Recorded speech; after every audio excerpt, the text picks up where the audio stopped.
Karine Serre est une auteure de théâtre et de romans. Elle met du temps à écrire ses livres. Les histoires que j'ai dans la tête. Tu vois ? Après, souvent, ces histoires, c'est du théâtre. Et parfois, c'est aussi des romans ou des albums, ou des chansons, ou des poèmes. Mais en général, j'aime beaucoup le théâtre, alors j'écris souvent du théâtre. Et écrire du théâtre, ça veut dire, ce que vous avez lu dans le livre, ça veut dire écrire vraiment les dialogues entre les gens. Écrire parfois, quand je vois qu'il y a quelques actions importantes, quand maman met les fleurs dans l'eau, etc. Et puis, il n'y a pas tout dans les textes du théâtre, tu vois. Donc, c'est laisser aussi de la place pour que vous, quand vous allez lire, vous puissiez décider des nouvelles choses. Et que tous les détails que je ne mets pas, ce soit vous qui puissiez les décider aussi. Travailler ensemble, faire du théâtre ensemble, ça veut dire quoi?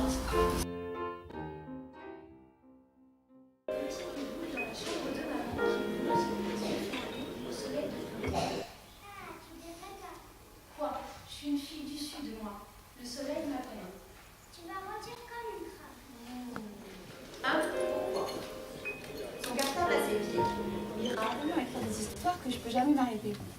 Tu vois? Donc j'ai tout le temps des nouvelles histoires qui arrivent dans ma tête. Après, la question, c'est si ça va devenir un livre, ça, c'est pas moi qui peux décider. Parce qu'en fait, c'est pas le même métier d'écrire des livres et de fabriquer des livres. Des fois, on a trop de trucs dans la tête pour arriver à se rendre compte qu'on a des histoires. Mais j'ai réalisé qu'on a toujours des histoires. Là, si on regardait dans la tête de tout le monde, il y a plein d'histoires super. C'est juste que des fois, on est fatigué ou on doit penser à d'autres trucs, il faut réfléchir à l'école, etc. Et on n'arrive pas à se concentrer sur nos histoires. Et en fait, l'inspiration, tu peux tout le temps la trouver. Ça veut dire que tu peux tout le temps entendre des histoires que tu as dans la tête. Si tu es tranquille quelque part et que personne t'embête. Quand commençais à l'écrire, ça n'arrivait jamais bien. Je me disais, mais non, c'est pas exactement comme ça que je vais raconter. Alors, je raturais, je recommençais, etc. Et moi, comme quand tu regardes un livre, il n'y a pas de brouillon dans un livre. Je pensais que je ne serais jamais écrivain à cause de ça. Je me disais, les écrivains, ça doit être ceux qui ne font pas de brouillon. Et je me suis rendu compte qu'au contraire, les meilleurs écrivains, c'est ceux qui font le plus de brouillon. Pour moi, un auteur, c'est quelqu'un qui écrit des livres. Mais pas seulement. Il peut aussi faire partager ses idées, sa vie et communiquer ses pensées.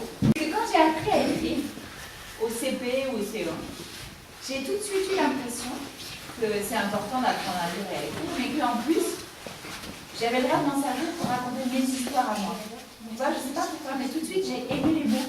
Et je me suis dit, ça permet de raconter ce qu'on a dans la tête. Parce que moi, quand j'avais votre âge, je pensais qu'il fallait avoir de la famille, ou écrivain, ou artiste, tu vois.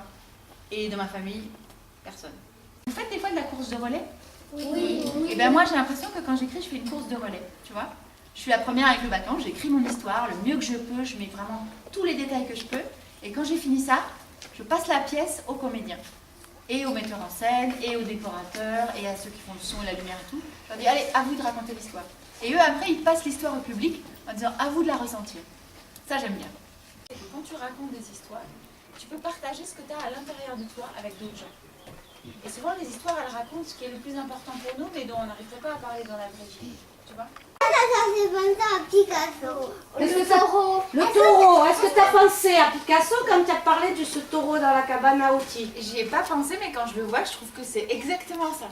Un rideau de fumée au fond de la vallée, pali passé. C'est magnifique. C'est d'hier, hein, c'est tout frais. Et vous avez entendu comment on voyageait? C'était super beau, puis d'avoir toutes vos voix, c'est super. Toi et moi, dans le projet théâtre. Toi et moi, on a découvert comme ça. Vous et nous, Issa Lamina. Vous et nous, tous dans cette école-là.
citation, on ne peut pas mettre tout ce qu'écrit l'auteur. On fait un choix. Donc là, on a choisi.